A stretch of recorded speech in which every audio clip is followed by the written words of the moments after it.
Welcome to the Liberty Mindset. Come and explore some of the ideas and issues facing our liberty.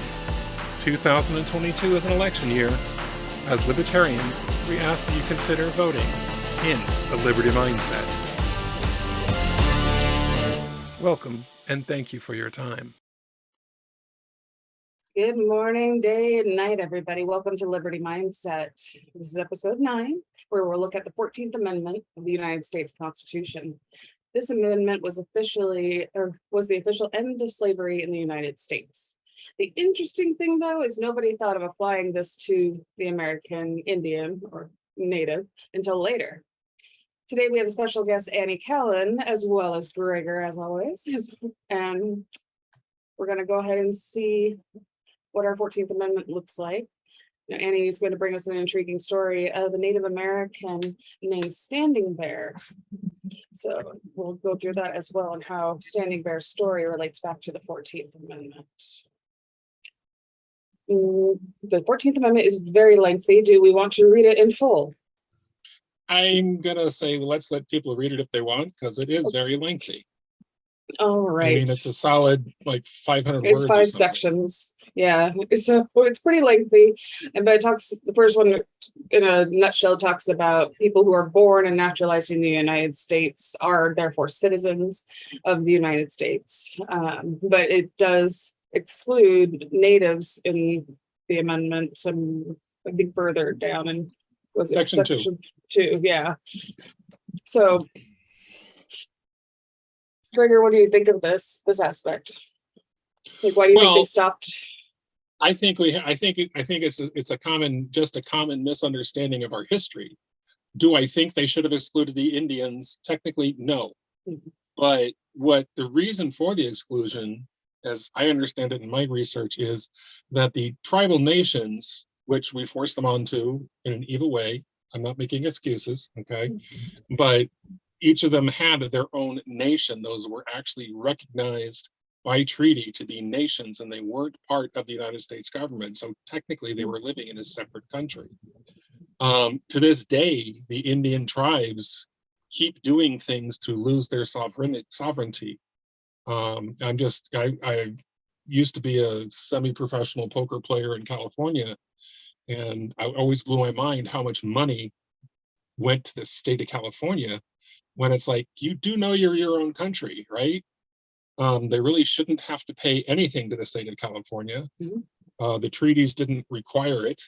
It was later, with later treaties, they all of a sudden allowed federal law enforcement onto their lands. It was later treaties, they kept giving up more and more sovereignty.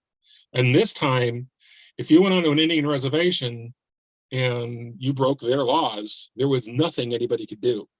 Now, sometimes they would hop, the army would come in and enforce something. Mm-hmm. But so the reason that says excluding Indians not taxed is because Indians literally are on their own country. Now, is that right? Yeah. That's a maybe. Another interesting thing about Section 2 is it's also the clause that they're going to try to use to keep Trump from running, because that's where they say that he can't represent the United States if you participated in rebellion or other crime. Mm. That's another important section of Section 2, because that's what they're trying to charge him with, is rebellion. They're not going to make it because the evidence isn't there, but or they'll falsely do it, much like they did with the last 2 impeachments. So take a choice. But anyway, and then Section 3 is always also another thing where they talk about no person shall be insurrection. Which is, I'm all over not electing somebody who's convicted of insurrection, I suppose. But they also left a clause where they could, because if Congress and the Senate decides by 2/3 majority that, you can come anyway, even if you're convicted. So they left themselves an out, of course. Yeah. And then, of course, the fourth one's my favorite, is the public debt. Because here lies the basis for eventually the income tax. Because tax is theft. Oh yeah, well yeah, I'm a libertarian. And then there's Section 5, which which is really short, so I'll just read it. Congress shall have the power to enforce by appropriation legislation the provisions of this article. So that's nice and clear. What are your thoughts on this, Annie, on the 14th Amendment? I mean, as far as the Standing Bear story is concerned, it's really just that first sentence that matters, which is all persons born or naturalized in the United States and subject to the jurisdiction thereof are citizens of the United States and of the state wherein they reside. And so that was the basis of that court case. I don't know if you guys, do you want me to go into the story of that or? Yeah, sure, please do. I want a story. I love history, so. Yeah, me too. So this is one of those stories where I feel like it should, like every school child should be learning about this alongside, Martin Luther King and George Washington, Harriet Tubman and all that, because it's super important to our history. But what happened was that, like so many Native American tribes, the Ponca tribe was forced off of their land, late 1800s, and forced to go what was called Indian Territory in modern day Oklahoma. Their lands, their traditional lands are in Nebraska. So they went on a forced march, and Standing Bear was one of the chiefs of that tribe. And on the march, he lost a daughter because it was very, very harsh conditions. A lot of people died. And then when they were down in Indian Territory, he lost another daughter. And then his son was on his deathbed down there because the conditions down there were awful as well. So when his son was on his deathbed, he asked his father, please bury me in our homeland, not here in this foreign land. And this is really important for them religiously because they had a belief that you had to be buried with your ancestors in order to exist with your ancestors in the afterlife. So Standing Bear made that promise to his son, and then after his son died, he snuck out of Indian Territory. They weren't supposed to be allowed to leave. They went in, like, I think it was something like below 30 or below 60 degrees weather. It was crazy cold. But that gave them an advantage because the Indian agent didn't realize that they had left because he was huddled up in his cozy house. So they managed to escape, march all the way back up to Nebraska. And then once there, they were arrested by General George Crook, who was in charge of the entire army west of the Mississippi.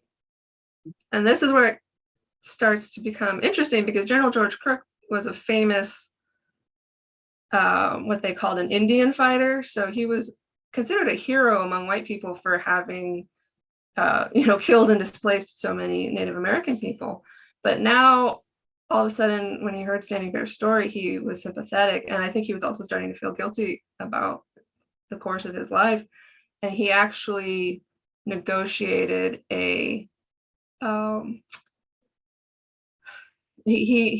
first he went and spoke with Thomas Henry Tibbles, who was a newspaper man in Omaha, and got the word out to the broader public about what was going on, and got a lot of sympathy from that. And then the two of them met with a couple of lawyers and got a court case, in which Standing Bear basically sued General George Crook as a representative of the United States government. And in that court case is where this 14th Amendment comes into play, because they were able to successfully argue that he was a person born and naturalized in the United States. And so he won the right to be considered a citizen of the United States and not be forced onto some other land against his will. So that's kind of the quick version. There's a lot more details in the story, of course, but that's sort of the Cliff Notes version. Can you repeat what tribe it was that he's standing bear was from again? Yeah, it was the Ponca tribe, Ponca. Oh yeah, okay. So that's what I thought you said, but at the same time, I wasn't quite sure. So thank you for clarifying. Yeah, they're sort of culturally very similar to the Omaha tribe, and there was a lot of like cultural, religious, language crossover. Interesting. That's always They were natives being language is cool. relocated. I remember the Poncas were relocated because the Sioux wanted their land. Yeah, it was kind of one of those Indian on Indian violence almost, that and the government stepped in, and the solution was to move the Poncas because they were peaceful people. right. So the Ponca and the Sioux were always in conflict with each other, and it was a little bit more complicated because there was a particular man, a white man. I think he was trying to do business with the Sioux or something. So it was to his advantage if the Ponca would be gone. And so he went and talked to the US government and said, oh, these poor Ponca people are being harassed by the Sioux. They would love to go to a reservation. Can you get them out of here? And so, the US government, being detached and far away and not knowing what was really going on, we're like, oh yeah, sure, we'll help out those poor Ponca people. So they sent the military to force them off their land.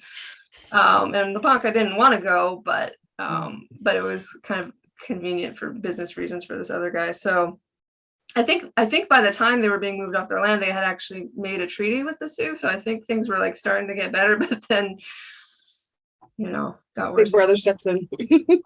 Yeah. Reagan's famous line comes to mind: the biggest words in the world to be feared is, I'm from the government and I'm here to help. That's exactly right. Yeah. And the other thing to know about this period of time is that most white people had one of two views of Native Americans. They either saw Native Americans as like thieves and murderers, dangerous people who needed to be, controlled or killed. And then the other viewpoint was, oh, no, Native Americans are helpless, children of the forest. They need our care. They need to learn Christianity. We need to sort of take care of them and teach them our ways and teach them English, cut their hair and take care of them. So there wasn't really a lot of in between of people having a kind of nuanced idea of Native Americans as human beings. And so I think that's part of the reason why this is such an important court case, is because it legalized, it put into law the fact that Native American people are in fact people. And as part of that court case, the judge actually looked up the dictionary definition of person so that he could make the case that Native Americans fell within that definition. Well, I think I would have been a fan of Judge Dundee, he was the guy that presided over the case. Oh, was he? Yeah, it was Elmer Dundee was the guy's name, and he broke all the rules to make it happen. It was, because your history, thank you for that, but there were some other interesting details. For instance, the Sioux actually trusted Crook. Okay. Croak. Oh wow. However you C-R-O. Oh, yeah, I don't know. Well, no, you say oh wow, but he had dealt with them honestly as long as he'd been dealing with them. Okay. Now, was he an Indian fighter, famous? Absolutely. And I'm not excusing his actions. I'm just saying that he had built a relationship with the Sioux, and he was trusted as an honest man. And so when Standing Bear came back to the then Sioux lands to bury his family, the Sioux were helping him to get that done. But then he was arrested by Crook, and Crook actually is the one that found the lawyers and told them to sue him personally that brought about the case. Yeah, I think he's a fascinating person. Yeah, he was trying to right wrongs. Which I applaud. And Thomas Tibbetts, the guy who ran the newspaper, fascinating guy. He was actually involved with the abolition movement. He was involved with John Brown's rebellion in Missouri, a white guy. He was, this is a point in history where we had a bunch of fascinating people come together to right a terrible wrong. I think that's one of the most interesting things to me about this was that this cast of characters that came together, this newspaper man who was also kind of an activist, well, very much an activist. He had been a preacher, like you said, he had been an abolitionist, he had been, he had I don't know if it was a job or what, where he would chase after horse thieves and bring them to justice. Henry Jebbles I don't know if it's Thomas or Henry, but It was Thomas. Thomas at Tibbles. Yeah. Only reason I know it because I wrote it down. Oh, okay. Yeah, he was a fascinating person, and I kind of see him as being just like this crazy personality, like all over the place, probably, you know, ADHD if we're going to go back in history and diagnose people. You're gonna bounce around between 7 conversations at once while being very uppity, you know, hyperactive. Yeah, and when Crook came to him with this story, you know, he immediately, you know, reprinted that day's printing at the newspaper and made this big story to get the sympathy of the people in Omaha, and it kind of spread around the whole country, I think. Wow. And but then he didn't stop there. He went around, you know, he was friends with all the preachers in town because he used to be a preacher. So he went around to all the churches and did a little special session, you know, getting people riled up about this story. So he used all of his different skills and contacts and history to really champion this. And everybody involved, you know, if they hadn't cared so much, it wouldn't have happened. And it's pretty extraordinary. Yeah, With the I mean, with the 14th Amendment, do we think that the natives weren't included in, mostly because there's so many people who are divided on whether or not the natives were okay, or that they were people, or that we could interact with them safely? That's a good Or was there question. something more, something deeper going on there? Because it does seem very kind of pointed in there about it. I'm just well, curious what you guys think. the Indian Wars were interesting, and again, I'm not making excuses. I think we handled it badly. Period. And I hope we learn from our mistakes. I really do, because that's the most important thing about history is not so much what you did, but what you learned from it, so you can, you know, not repeat it. And you know, the Indians just wanted to be left alone, so they negotiated treaties where they thought they would be autonomous and left alone. And whether it's just political innocence that, you know, brought this about or what, but I think from the Indians' point of view, their goal was to keep the white men out, and our goal was to keep the white men in. And so we had mutually conducive goals. But the problem is of course that later we find there's valuables on the land or whatever, and we move them again, and we break our treaties. I mean, we're the ones that broke the treaties generally, not always, but generally. And personally, to this day, I'm, you know, as a libertarian, you know, if you make me the king of Oregon, the first thing I do would be talk to these tribes and say, why are you giving up all your sovereignty? Good question. And, you know, let's you want to be, if you're supposed to be a country, feel free to be a country. I mean, it would be millions in taxes and stuff that Oregon wouldn't get, but to me, it's, you know, not fair that they're having to pay them anyway. But on the other side of the coin, there was a later case that also used the 14th Amendment. Was I want to say John Elk. And his case was a little bit different because he had moved off the reservation and integrated into society by choice. And he was being, it was a few years after the Standing Bear case, but he also, you know, he argued that he was a person, and he was a person because he paid taxes and was a contributing member of society and was not on the reservation. And that was the big deal, was that he wasn't on the reservation. That what ended up being, you know, more or less the deciding factor. But, you know, Standing Bear was just an amazing person. After you mentioned him, Annie, I went and looked up some stuff about him, and I ended up buying a book, the memoirs of Thomas Tibbets, that I found. They found apparently his memoirs sometime in the 1920s or something, and then produced a book. Wow. Oh, I haven't read that. I'll have to look for that. Cool. It's really hard to find. It's not like, well, I mean, you can find copies of it, but some of them are really expensive. I managed to find one that from eBay for or from Amazon or something for like $8. So I will say, be careful while you're reading that, because he was sort of a known exaggerator. So we can't always trust everything he said, but well, you know, trust but verify, right? Yeah. Exactly. You know, it's interesting you talking about Native American tribes giving up sovereignty, because that was, we like to think of this story as a happy ending. They won the court case, but there's also some, it's more complex than that, and there was a lot that they actually gave up after they moved back onto their traditional lands.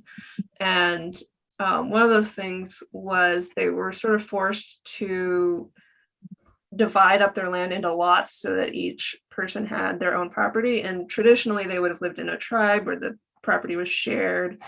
More like a communal kind of, almost like an apartment complex type thing where everybody lives together in close quarters, even to help each other out. Right. And I'm not saying one is better than the other, but the fact that they were forced to do that, I think is sad, because they ended up losing a lot of their traditions and a lot of their community by being kind of forced into a Western way of living, which, in some ways that transition was kind of already happening. There was a lot of intermarriage between white people and Ponca at this time. There was sort of like a tribe that was a mixed race, like sub-tribe of the tribe, that they kind of existed in both worlds and kind of in neither. So it's a really complex time. But yeah, I think you're right that there has been kind of a consistent giving up of more and more sovereignty over time, and there's been a lot of harm come from that. Well, and Definitely. I know Christianity is used as an excuse to go do things for people, and even as a Christian, I'm like, no, you don't do it that way. And it's something I found fascinating in Africa. I used to live there, and we always think it's best for us to bring our culture to somebody. For some reason, we think we're the best culture in the world. Do I think we have a fantastic way of living? Sure. I mean, let's face it, everybody has a cell phone, everybody has TVs. Whether those are good things or not, I suppose, can be debated. Yeah, but you go to Africa, you go to a village that is, an hour outside of the capital city by motorcycle because you can't drive on the roads. And you see a group of people who have nothing and are exceedingly happy about it. It's one of the things that I always struck me. And I watched some other religious organizations that claim to be Christian. One of the things they often would do is force a change of dress, force a change of this, force a change of that. And it's like, that's not what true Christianity to me is about. One of the joys of it is that it's culturally neutral. Your culture can be yours. Right. It needs to be a choice. It needs to be people. And it needs to be a choice. Yeah. So yeah, and wars have been fought over it, which were wrong. And God doesn't need me to fight a war to spread his word. I'm sorry, that's just not the word I get from the word of God. But anyway, that was an offshoot. But it is. I think part of it. There's two things that as Americans we often don't accept that other people bring, and that's so sad because our quote culture is a melting pot. We're the one country in the world where if you look at an American, you can't tell by their skin color whether they're an American or not. Sure. And that's a good thing. Okay. Again, in Africa, one of the things you think we're racist here, right? It's nothing compared to what it's like in actual Africa. Because if you're Zulu, you're better than everybody else. If you're Bantu, you're to be subjugated because you're Zulu. I mean, and if you're Tsetse or whatever, there's all kinds of different tribes that the reason they hate each other is because they're different tribes, not because they're different skin colors. It sounds like a caste system in India, that different levels of people. And it's what it made me think of when you mentioned that. Yeah, no, and there's truth there. There's truth there. That somebody, this wonderful movie about the Queen just came out, whatever it was called, that African Queen thing. Oh, there's a movie. And I read over the synopsis, and it looks like a great fun movie, and lots of fighting and women getting empowered and stuff, which is nothing wrong with, except for the fact that that's not at all how the history went. I'm afraid people will look at this and see this noble tribe fighting against slavery. Well, that actual noble tribe in reality was one of the biggest slave dealers on the continent.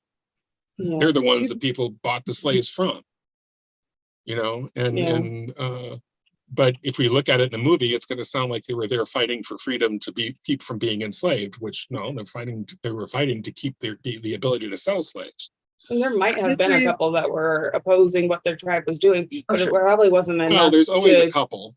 And people take the fiction over the reality without verifying or fact checking and just assume that that's the way things go. I'm all for the empowerment of it, but it's a movie. There's nothing wrong with a fictional movie, even if it's based on events.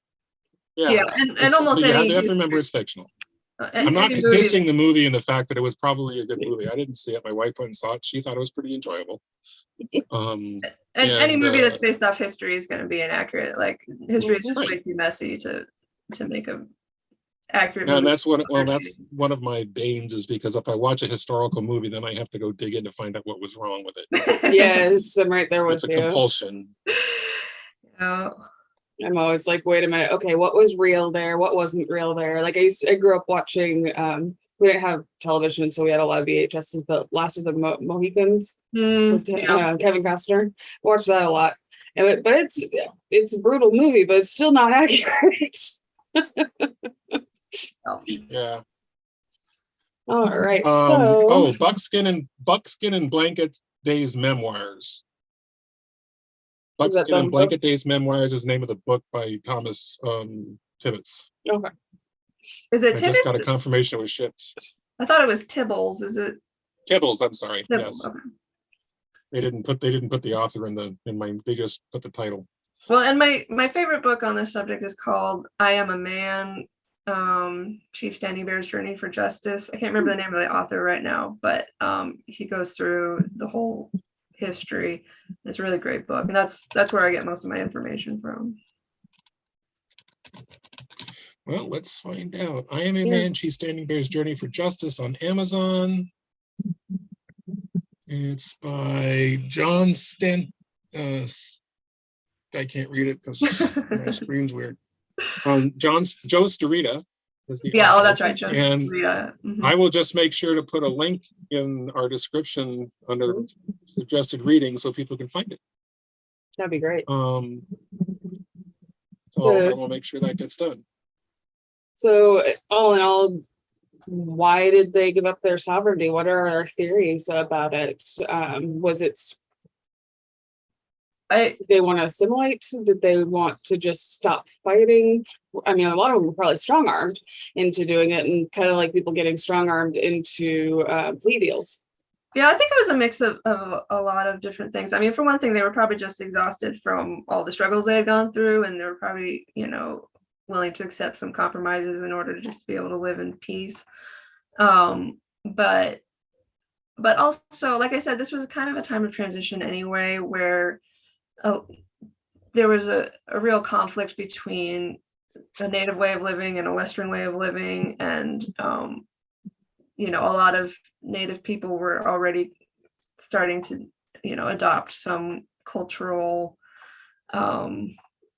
clothing, religion, language, technology, and things like that, especially people who were mixed race. And so I think it was just kind of a gradual thing that happened that was, it was convenient for the white people, and so I think they did kind of try to force it where they could. And I can't speak from their perspective, obviously, but that's just my thought. Well, I think part of it is, and I'm with you on that. I think part of it is naivety on their part, because they just, they didn't have a culture of, I don't want to say they didn't have a culture of ownership, because they did. I mean, Indian tribes enslaved other Indian tribes and would war on them. And I mean, just like any human population, they were just as good and evil as everybody else.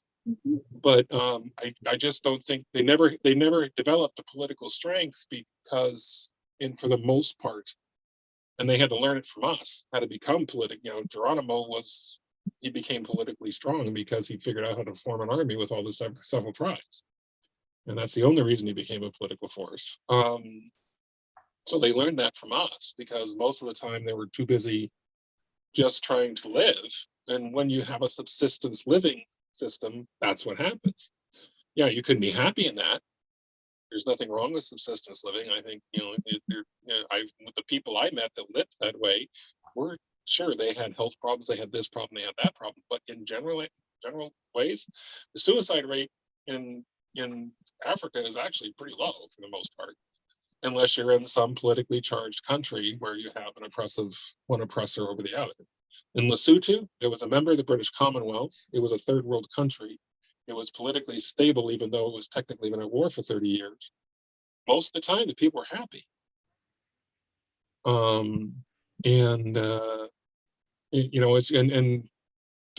never heard of a suicide. Now, there were accidents and people died young from infection and other things because they just didn't have all the technology we had. The hospital was a deplorable mess.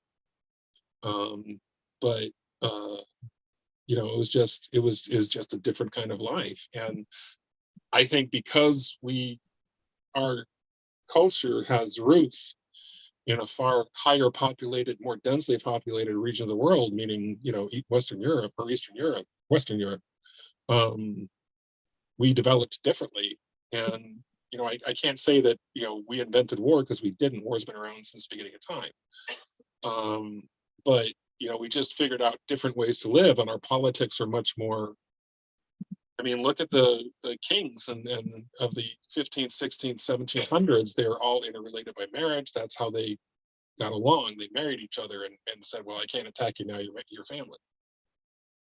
Where they didn't have that kind of system, and they didn't have any kind of big governing system. The chief was there to look after the tribe, which almost exclusively meant the few people in their conclave.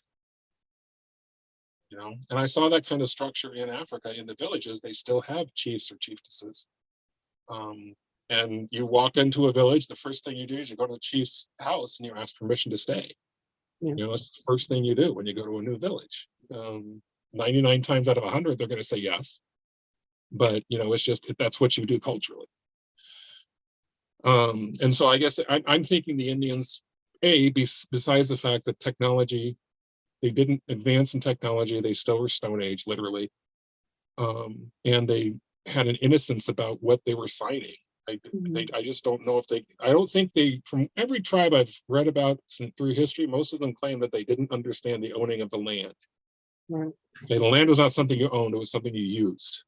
Right. And when we tried to claim, dramatic. when we claimed ownership of the land, there's a lot of people that say they didn't understand that, and I can't argue that. I don't Yeah. disagree. And And that may be the thing, is that ownership wasn't a thing to them. Right. I don't think innocence is the right word, because that gets into that sort of the dichotomy of like being childlike versus being more like an adult. But I think you're right that there was maybe an ignorance, not their own fault. Naivete or something. Yeah. Yeah, it was just, they didn't have the cultural understanding of where white people were coming from. A lot of times they didn't even speak the language. And of course, the white people writing these treaties were more than happy to capitalize on that lack of knowledge in order to get what they were trying to get. So the communication barrier, I'm sure, was a huge issue in them understanding anything that we were trying to explain to them, or they were trying to explain to us. And bad actors are always going to capitalize on things like that to their advantage. Mhm. But that's why I think it's so crucial that, because Standing Bear, he didn't speak a word of English. The fact that he could go to General Crook and then later, Thomas Tibbles and the lawyers that helped him and the judge that ruled over the case, that all these people came to bat for him. Also there's a woman named Suzette LaFlèche, who was the daughter of the chief of the Omaha. She served as a translator. And so, Standing Bear wouldn't have been able to do this on his own, largely because of that language and cultural barrier. But all these people coming together to support him and to see that there was an injustice is what made the difference. And I just think that's a great story. Yeah, it's a very powerful thing to see everybody come together for that. Indeed. There's one. What were you gonna say? Well, I was gonna share something I dug up. Please. And I'm actually planning on doing a separate video on this, but Standing Bear, since he wasn't considered a citizen, could not testify at his own trial. Oh. stupid, right? I didn't realize So, that. yeah, well, so Yeah, wow. so what the judge did is he told the prosecutors and the defendants, he says, I'm going to adjourn the trial and let him speak. So the judge whispered, court is adjourned. Everybody stayed seated.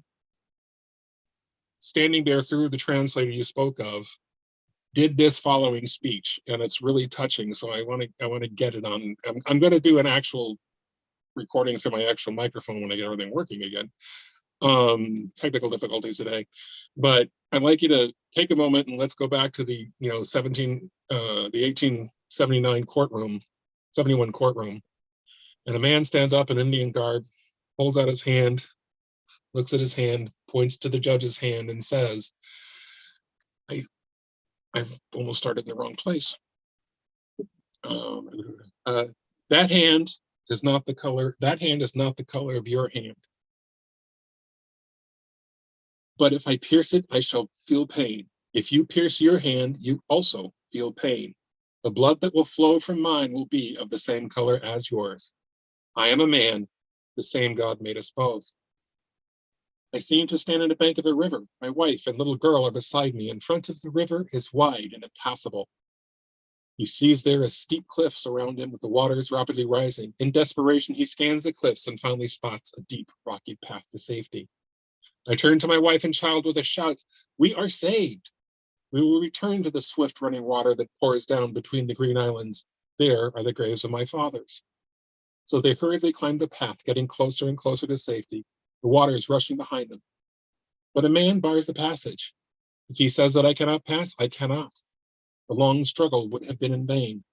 My wife and I, and child, must return and sink beneath the flood. We are weak and faint and sick. I cannot fight. You are that man. Now, how true that is or not, I don't know. It's something I found reported theoretically from the trial. But what I find fascinating about it is the absolute lack of rancor and hate. Yeah. And I really hope that everybody can listen to that a bit and decide maybe we can figure out a way to have a little bit of peace going on. We're living in very scary times right now. Yeah, it's astonishing how calmly he fought for his rights in a way that I think most of us would struggle to be that calm. What he went through in his life and the suffering he endured, I think anybody would have a right to be angry about it. And yeah, the fact that with such peace and dignity he was able to fight for his right as a human is amazing. I got chills just hearing you read that, and I think that is true. I think he did say that in the court case. No, I mean, it's recorded as true, but I wasn't there and there wasn't a stenographer. You have to be careful about history. So I'm going to claim that it is the reference. I was given it in a reference and it claims to be true. I am not claiming it's true. I'm saying the reference claimed it to be true. So, but I think it's beautiful no matter what. And, I really think that our 14th Amendment, as flawed as it was, ended up being a fantastic tool because of look how far we came because of the 14th Amendment. Now, I have one more question I wanted to make sure we covered regarding the 14th Amendment, and because I'm finding curious. In Roe v. Wade and in several other cases, the 14th Amendment is implied as having a right to privacy. Did anybody see anything in this where it has any kind of indicated right to privacy? Not that we shouldn't have privacy. Yeah, we definitely should support the right to privacy. I'm not saying we shouldn't. It's like I'm trying to figure out how they got it. And I've looked in Roe v. Wade in the discussion up to it, they said, well, there's a right to privacy in the 14th Amendment, and that's all they say. They don't say what that is. They don't go into the explanation of where that right came from. Yeah, nothing like that jumped out at me when I was reading it, but yeah. Do we have a right to privacy? Sure. And I think the Fourth Amendment implies it very solidly. Maybe they had their amendments wrong on which one they meant to say the fourth, not the 14th. Yeah. But I was just wondering because that's something that I see in multiple cases about privacy. And it's like, seriously, I don't get it. So okay, so I'm not the only one that's confused. No, Maybe you're if there's a not. lawyer that I has that mean- watches this can throw us a comment and say, well, this is why, and I'll say, okay, fine. But Yeah, I mean, you do have this, the second sentence in section 1, which says no state shall make or enforce any law which shall abridge the privileges or immunities of citizens of the United States, nor shall any state deprive any person of life, liberty, or property without due process of law. So you could read that maybe as a right to privacy. I mean, it's not explicit, but right. Yeah, that's basically, Right, that's but the then you line see that that they're would- referencing in this article that I just loaded up from NBCchicago.com. Just basically said the same thing that Annie just said, is the suspected reason why they would tie Roe versus Wade into the 14th Amendment. Well, to me, and that's interesting, because to me, that's saying no state, as you said, no state shall enforce a law which shall be abridged the privileges of the immunities of the citizens of the United States. Mhm. That implies that there's a right to privacy somewhere. And to me, the source would have been, I would have rather gone with the Fourth Amendment, because I think that's probably where they got it from. And I really think we need to, have an interpretation of the Fourth Amendment that includes electronic data and stuff. Yeah. Somehow we have to, and I think that's the White House this week came out with a quote, Internet Bill of Rights, and it's awful. Oh, But I don't disagree that maybe one or maybe an amendment needs to be amended to include, the electronic world, because I really think that a right to privacy is part of what our problems is, that people are so easily swayed and controlled because of the data that is sold. But that's me. That's another libertarian thing on me. So, Yeah. If you go on from what you had said, the no state shall make or enforce any law shall be abridged to the privileges or immunities of the citizen of the United States. The next part, though, is another part that they're latching onto in this article. It says, nor shall any state deprive any person of life, liberty, or property without due process of the law, nor deny any person within its jurisdiction to the equal protection of laws. So, right. I mean, I think they're extrapolating protection out of that. Like we were saying, it's got to be where it's at, but it doesn't make sense. And you're completely right. They should have put that towards the Fourth Amendment, not the 14th. So, yeah, that's I very was peculiar. just curious. Something I wanted to make sure I discussed, because because I was confused.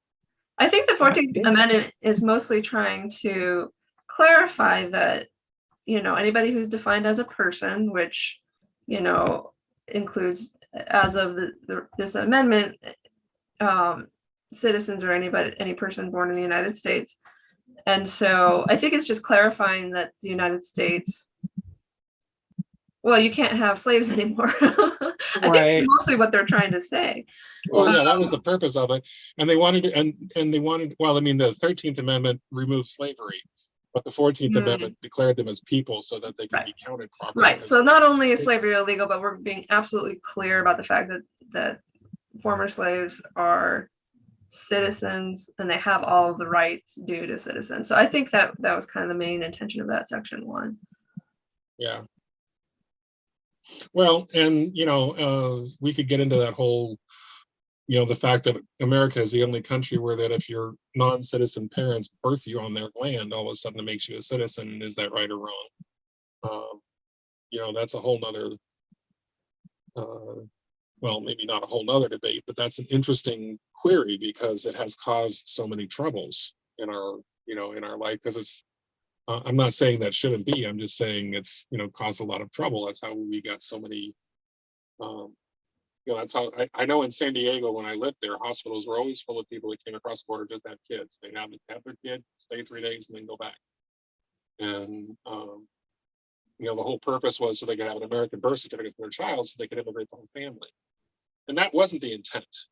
Now, am I all for open borders? As far as I'm concerned, if you're willing to come here and work and pay taxes and get an ID and live here in this country and help this country, you're a citizen. That's fine with me. I don't have a problem with that. It's just, that's not what is happening. And part of that is because our immigration system is really screwed up. Yeah. And I'm acknowledging that there is a problem there. Yeah. But I am of the thing, if you're willing to come here and work and pay taxes and do your part as a citizen, and I underline do your part as a citizen because that's part of the problem, I think. So much of our wealth is being just filtered out of our country because these people who have to pay thousands of dollars to get smuggled into our country end up sending it back to the drug cartels that smuggled them in. I mean, Right. So if there was a better that's ridiculous. legal I'm sorry. system, yeah, if we had a better legal process for people to come here, then they wouldn't have to do that. But I think the thing is that neither party is incentivized to make that process better because they can both use it when they're running for office. You know, both parties can point to that and say, oh, this is messed up, so vote for me. They have no incentive to fix it and make it a good working system. Mhm. Yeah. Well, and you know, I don't know if any of you watch Tom Clancy movies, but yeah, I really do think almost as soon as we get done with this whole nightmare in Ukraine and with Russia and China, and you know, I would have no trouble declaring the drug cartels a clear and present danger and actually taking them on as their own entity, because you know they're destroying our country in so many different ways. Smuggling in, you know, it's not that you shouldn't have a right to take fentanyl if you want to, it's just smuggling it in and producing it the way it's being produced is unsafe. Well, And this would digress quite a bit and would have to be another episode, but stop the war on drugs, and some of those cartels don't have any fuel. yeah, I mean, the war on drugs is why one of the reasons cartels exist. So and Drugs you have are won the absolutely war on right. drugs. but that's for another. We should do that on another Oh, there's episode. buckets. Yeah. That's a perfect stopping space. Yeah. Oh, well, thank you. This kind of wraps up our amendment discussions for now. And thank you, Annie, for joining us today. Just a reminder to everybody, we do have some short clips. Feel free to go check them out. And I believe, if Gregor can confirm this, our next episode should be about voting. That is correct. And then we'll have one in hopefully in close proximity to that about cryptocurrency. So You know, I have that listed next, but yeah, Okay, we cool. haven't picked that up yet. But okay. But let us know, of course, if you want to join us for an episode. And remember to be kind to your fellow humans, seek truth, and stay curious, everyone. Thank you.